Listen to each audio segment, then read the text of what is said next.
네, 안녕하십니까? 도덕윤리 그 임용고시 준비하시는 우리 선생님들 고생들 많으시죠? 이제 몇 주 뒤면 이제 그 7월에 이제 그 접어들어서 이제 공식적으로 이제 그 저희가 1년 동안 이렇게 공부를 준비한다 그랬을 때 이제 하반기로 이렇게 들어갑니다. 우리 그 학기로 따지면 이제 2학기에 이렇게 접어들죠. 그래서 7월서부터 11월 초까지 이제 하반기 일정들이 진행되는데요. 그 첫 번째 이제 그 하반기 일정 가운데 첫 번째 이제 만나는 것이 이제 그 7, 8월에 걸쳐 가지고 소위 말해서 우리 이 요 교과 과정 안에서는 이제 영역별 심화 문제 풀이라고 얘기하는 그런 단계에 들어가게 됩니다. 이 단계가 어떤 내용들로 진행되고 어떤 의미를 지니고 있는지 간단하게 좀 이제 설명을 드리는 그런 시간을 좀 가져보려고 그러는데요. 일단은 그 7, 8월 동안에 진행되는 내용들은 우리 그 강의 계획서에서 이제 그 자세하게 설명을 이렇게 해놓고 있습니다만, 요것이 이제 어떤 맥락에서 이제 그 등장하게 됐냐면요. 우리 선생님들이 그 지금 1월 달서부터 이제 그 계속 공부들을 꾸준히 이렇게 해오고 계시잖아요. 해오고 계시는데, 그 내용들이 이제 보자면은 1월에서 4월까지는 이제 기본 이론들을 이제 중심으로 해서 배우셨습니다. 그 다음에 이제 그 5월, 6월에 이 기간 동안에는 이제 기출문제를 풀으셨잖아요. 이제 7, 8월이 들어가면은 이제 그 영역별 심화 문제라는 이름으로 또 공부를 하게 되고, 요게 끝나게 되면 이제 9월 달, 10월 달, 11월까지 소위 실전 문제라고 얘기하는 걸 실전 문제 풀이라고 얘기하는 이제 단원에 이제 들어가게 됩니다. 지금 그 과정 가운데서 지금 7월 달, 7, 8월 달 심화 문제 풀이라고 얘기하는 게 이제 이 단원이 등장하게 된 건데요. 네, 요것도 이제 그 보자면은 기본 이론 동안에 가장 중요한 거는 이제 우리가 이제 그 시험 준비를 하기 위해서 그 기본 범위가 있지 않습니까? 그 범위에 등장하는 그런 사상가나 이론들에 대해서 내용들을 이제 그 숙지하는 과정이다. 그렇게 보시면 되겠죠. 그리고 이제 그 기출문제, 심화문제, 실전문제라고 얘기하는 거는 요 내용들을 가지고서 똑같이 이제 반복해서 복습을 하게 되는데요. 복습도 이제 그 세 가지 단계를 거쳐서 그것도 이제 그 일단 굳이 표현을 하자면 복습 1, 복습 2, 그리고 이제 심화문제는 그냥 복습 3이 아니라 총복습의 총복습 및 예상, 금년에 이제 그 어떤 문제들이 출제될 건지 예상을 포함해서 이러한 식의 그 복습들을 이제 세 단계에 거쳐서 이제 그 진행하게 됩니다.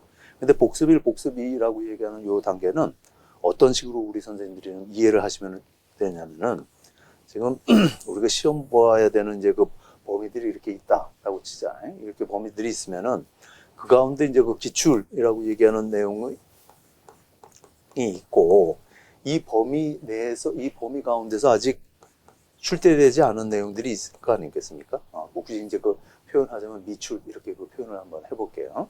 그러면 복습일이라고 얘기하는 것은 우리가 배웠던 그런 내용들 가운데서 이미 문제로서 다뤄졌던 그런 기출 내에서 이런 내용들이 어떤 식으로 다뤄졌는지를 이제 복습해 보는 겁니다.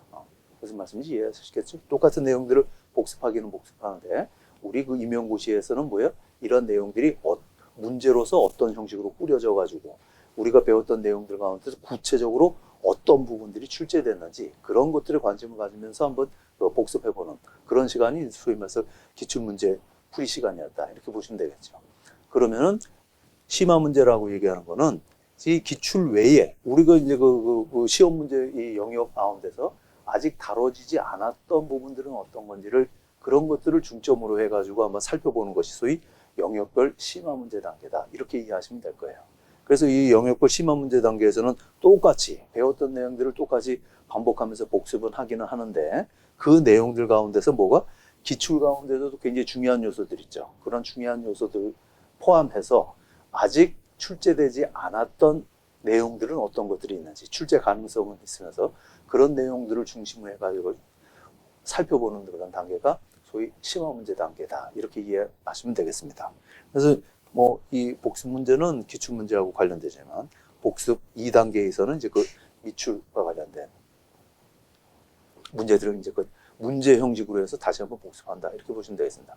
근데 이 단계에서 또 이제 그 주목해서 좀 보셔야 되는 것들이 이 미출 단계에서 우리가 이제 살펴보는 이제 그 텍스트가 기본 이론에서는 우리 학원에서 이렇게 제작했던 그런 텍스트를 가지고서 공부했더만, 기출문제는 당연히 그동안에 기출됐던 내용들, 문제를 가지고 다뤘다면은, 이 심화 문제 단계에서, 우리가 그 다루게 되는 그 텍스트는요, 이런 것들입니다.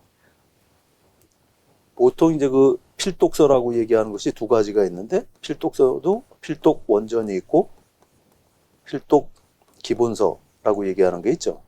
네. 반드시 영역별로 이 영역에서는 소위 말해서 이제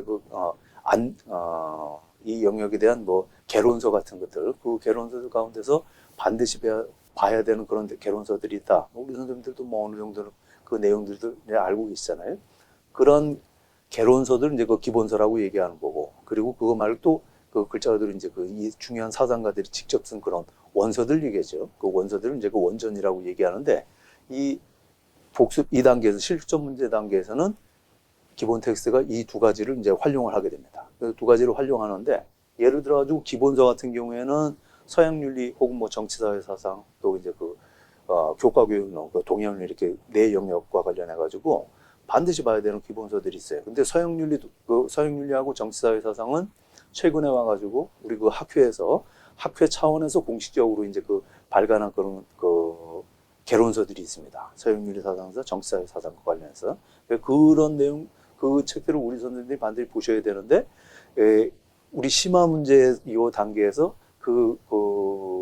기본서들을, 개론서들을 가지고서 문제 형식으로 이제 우리도 한번 그 내용들을 한번 샅샅이 이제 훑어볼 거예요. 그리고 또 동양윤리하고 얘기하면은, 동양윤리도 이거는 안타깝게도 우리 교과교육론도 마찬가지입니다만, 학교에서 아직까지 공식적으로 내놓은 적이 없어서 우리 선생님들이 기존에 알고 있는, 익히 알려져 있는 그런 기본서들, 개론서들을 이제 활용을 하게 되는데, 한마윤이라고 얘기하든지, 육아윤리와 관련해서는 무슨 한마윤과 관련된 그런 내용들이라든지, 혹은 또 불교윤리와 관련해서는 또 아무개 학자가 쓴 불교윤리 개론이라든지 그런 내용, 그런 기본서들을 가지고서 또 훑어보게 되고요.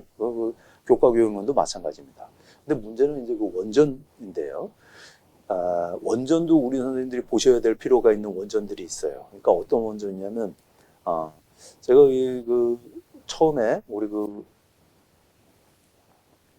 1월 달에 수업 들어가기 전에 우리 선생님들이 임용 시험 준비를 하시면서 이러이러한 방향으로 공부를 하시는 게 효과적이다고 말씀드리면서 그때 강조했던 게, 제일 경계해야 되는 게 원전을 가지고서 시험 공부를 하려고 하는 거는 그건 아주 바람직하지 못한 태도라고 이렇게 한번 이렇게 말씀드린 적이 있습니다. 그러니까 시험 공부를 가지고서 어떤 사상가에 따라서 에 대한 직접 쓴 그런 원전들을 그걸 직접 공부한다라고 얘기하는 거는 시험 공부하는 데 있어서 너무 비효율적입니다. 그거는 맞는데, 문제는 이제 어떤 사상가들은 우리 선생님 사상가들이 쓴 여러 가지 책 가운데서 여러 가지 책 가운데 아주 기본적인 어떤 텍스트는 반드시 우리 선생님들이 숙지해야 되는 그런 원전들이 있어요. 그런 원전들이 어떤 것이냐? 대표적인 예가 이거죠. 영역별로 이제 인물들이 시험 문제에 등장하는데 매해 빠지지 않고 등장하는 인물들이 있죠. 서양윤리에서는 이제 칸트뿐만 아니라 최근에는 이제 아리스토텔레스까지 이제 포함됐습니다. 칸트, 아리스토텔레스. 동양윤리에서는 주자 말할 것도 없는 거죠. 또 이황퇴계, 또 정치사회 사상에는 롤스 이렇게 얘기가 되고요. 그렇죠? 교과교육론에는 콜보 이렇게 됩니다. 근데 이 사람들에 대한 그런 기본적인 이 사람들이 쓰는 기본적인 원서들이 있잖아요. 그 원서들이 굉장히 많습니다. 많은데 우리 임용고시에서는 요 인물들과 관련해 가지고 여러 원서가 아니라 쓴 저서 가운데 딱 한 권들이 매해 이렇게 등장하는 그런 원서들은 있어요. 그런 원서들은 우리 선생님들이 따로 기본서 말고 주의를 가지고서 한번 샅샅이 이렇게 훑을 필요가 있습니다. 대표적인 게 서양식으로 얘기하는 칸트가 쓴 여러 가지 이제 윤리학과 관련된 여러 저서들 가운데서 도덕 형이상학 기초. 이거는 매해 문제가 이제 이 영역에서 나오니까 분량도 이렇게 많지 않은 상황에서 매해 그 안에서 나오는데도 불구하고 매번 다루고 우리 선생님이 어렵게 문제들을 접하고 있습니다. 그러니까 이런 원전들은 봐두시는 게 오히려 그러니까 공부하는데 효과적일 수가 있어요. 아리스토텔레스, 니코마코스 윤리학 마찬가지고요. 롤즈 같은 경우에는 정의론 이렇게 얘기가 되고요. 근데 주자 같은 경우는 주자 대전 해가지고 그걸 다 볼 수는 없잖아요. 그러니까 이런 경우에는 오히려 기본서, 가장 그 많이 읽히는 그런 기본서를 중심으로 해가지고 이렇게 받는 게 좋습니다. 아니면 이제 동양윤리에서는 또 오히려 원전의 원전을 살펴볼 만한 그런 인물이 노자장자한테서 반드시 한 문제가 나오는데, 노자장자 뭐 여러 가지 책이 있는 게 아닙니다. 도덕경하고 뭐야 장자라고 얘기하는 것 책, 그 안에서 반드시 뭐야 한 문제가 나오니까 그 정도 원서들은 또 봐두시는 게 이렇게 좋다 이렇게 볼 수 있습니다. 그래서 요 심화 문제 단계에서는 우리 선생님들이 반드시 봐두시면 오히려 시험 준비하는데 효과적일 수 있는 그런 원서들을 또 한편에서는 또 선생님들이 또 뭐예요, 대부분 그 문제들이 다 원전에서 나오니까 원전에 대한 부담들은 갖고 있는데 실제로는 원전 가지고 공부하면 망한다 이 말씀드렸죠. 그런데도 불구하고 반드시 뭔가 봐둬야 되는 원전들은 있는 것 같은데 찜찜하게 생각하는 것들 있죠. 그 찜찜한 원전들은 봐두시는 게 맞습니다. 그런 것도 이제 좀 전에 말씀드렸던 제가 이제 소개드렸던 그런 원전들이죠. 그런 원전들을 문제 형식으로 해서 한번 꼼꼼하게 살펴보는 것. 그 원전들 안에서 이미 어떤 문제들이 다뤄졌었는지 중요한 어떤 간추려가지고 다뤄보고, 그리고 또 그 원전들 안에서 아직 다뤄지지 않은 내용들은 어떤 것들이 있는지 문제 형식으로 한번 이제 훑어보는 계기가 될 겁니다. 그래서 이런 과정을 거치면은 나름대로 원전 그래도 봐둬야 되는데 라고 얘기하는 그런 부담감이 많이 해소될 수가 있어요. 그런 해소가 되면서 자연스럽게 이제 그 자신감도 이제 가질 수 있게 되고요. 그래서 7, 8월에는 이런 식의 내용들이 이제 공부하게 됩니다. 이 과정을 이제 거친 다음에, 그 다음에 이제 11월에서는 기출, 미출 이 가운데서 당장 금년에, 올해에 출제될 수 있는 가능성이 높은 문제들은 어떤 건지, 높은 그런 이론 혹은 사상가들은 어떤 건지, 똑같이 말씀드린 것처럼 칸트 출제될 텐데 칸트 그 많은 영역 가운데서 작년 말고 금년에 출제될 가능성이 높은 그런 부분들은 어떤 건지를 이제 취약해가지고 이제 집중적으로 이제 문제 형식으로 복습하는 게 이제 실전 문제라는 이름으로 복습하게 되는 그런 단계가 되겠습니다. 아무튼 지금 이제 7, 8월에서는 우리 선생님이 기출을 통해 가지고 어느 정도 이제 복습을 한번 거쳤으니까 이 내용에 대해서 이제 자신감이 이렇게 가지실 텐데, 그래도 이제 기출에서 미처 다뤄보지 않았던 다른 내용들을 한번 통해 가지고 다시 한번 이제 함으로써 나름대로의 어떤 자신감을 배가시키는 그런 계기가 되기를 이제 기대하고 있습니다. 그래서 구체적인 내용들에서 서양윤리 각 영역별로 해가지고 다뤄지게 되는 원전 기본서들 강의가 있으니까 참고해가지고 한번 보시면 좋을 것 같고요. 뭐니 해도 이제 7, 8월 이렇게 들어오게 되면 아까 말씀드린 것처럼 이제 본격적으로 이제 전반기가 아니라 말이 후반기죠. 실제로는 지금 몇 달 남지 않습니다. 딱 이제 우리 선생님들 앞에 놓인 시기는 이제 4달 정도 이렇게 남았다고 이렇게 보면 될 겁니다. 그죠? 요 4달 남았는데 요 나머지 4달을 아주 효과적으로 활용하셔야 되겠죠. 누구나 이제 그런 준비는 돼 있으신데 아마 요런 기준을 가지고서 나머지 4달을 임하시면은 좋을 것 같아요. 지금 이제 공부들 해오시는 방법이 이렇게 있었잖아요. 공부들 해오시는 방법이 있는데 지금 공부해 오시는 그런 방법보다 앞으로 나머지 있는 4달은 강도면에 있어가지고 지금 해왔던 그런 강도에서 뒤처지면 절대로 안 됩니다. 오히려 지금 해왔던 방식보다도 그거보다도 좀 더 나한테 좀 부담을 더 준다라는 그런 의미에서 공부 스케줄도 이렇게 짜고 내용이 됐든 뭐가 됐든 모든 면에 있어서 지금 해왔던 것보다도 나한테 좀 더 부담을 더 준다라는 마음으로 이제 준비를 하셔야 맞습니다. 그게 맞습니다. 오히려 지금 단계에 오게 되면 일반적으로는 자기도 모르게 자기 스스로를 시간은 굉장히 힘박해 왔는데 아주 자기 스스로에 대해서 좀 너그럽게 대하고 싶은 그런 유혹에 빠지는 시기가 안타깝게도 지금 또 딱 이 시기입니다. 그동안에 워낙 이제 가열차게 이렇게 해왔기 때문에 혹은 나름대로 내용에 대해서도 어느 정도 나름대로 자기 이제 숙지가 됐다라고 이제 자신감을 거쳐서 이제는 남은 기간 동안 좀 더 효율적으로 공부하는 게 좋지 않을까라는 미명하에 자기가 해왔던 그런 노력의 그런 그 수준을 자기 스스로 좀 이렇게 풀어놓는 그런 유혹에 빠지기가 오히려 쉬워요. 그래서 그런 식으로 하면 안 되고 공부 방법은 훨씬 그러니까 뭐 더 효율적인 방법으로 바꿀 수는 있죠. 바꿀 수는 있으나 자기를 몰아붙이는 그런 강도 면에 있어서는 지금 해왔던 것보다 좀 더 그러니까 몰아붙이는 식이 돼야 된다라는 거고요. 그러기 위해서는 한번 이런 식으로 한번 생각해 보시는 것도 좋을 것 같아요. 1월달 뭐 처음 시작할 때는 다 그 굳은 마음을 가지고서 달려오지 않습니까? 굳은 마음을 가지고 달려오는데 그게 그 마음이 초지일관 이어지면 얼마나 좋겠어요. 그 이어지는 사람은 없습니다. 원래 소위 말해서 의지가 됐든 정념이 됐든 일관되게 유지되는 건 불가능해요. 그럼 뭐 시간이 지나면 뭐가 사그러드는 게 줄어드는 게 당연합니다. 하니까 이제는 그 6월달 이렇게 들었으면요.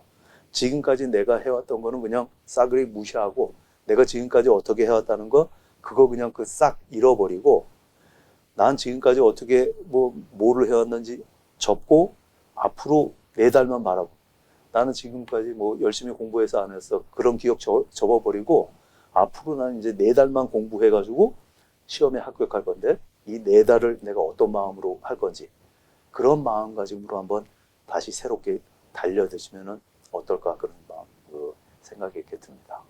지금까지 해왔던 거 아무것도 안 했다고 생각하고 나 지금 앞으로 4달만 공부해가지고 시험 준비해가지고 합격하겠다. 그런 마음으로 한번 새롭게 의지를 한번 잡아보는 것도 어떨까 싶습니다.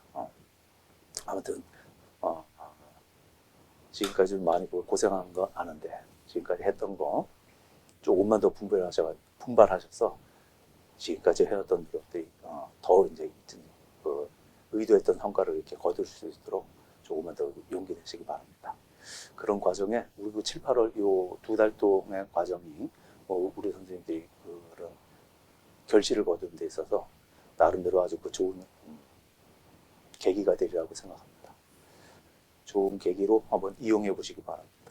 네, 마치겠습니다. 수고하셨습니다.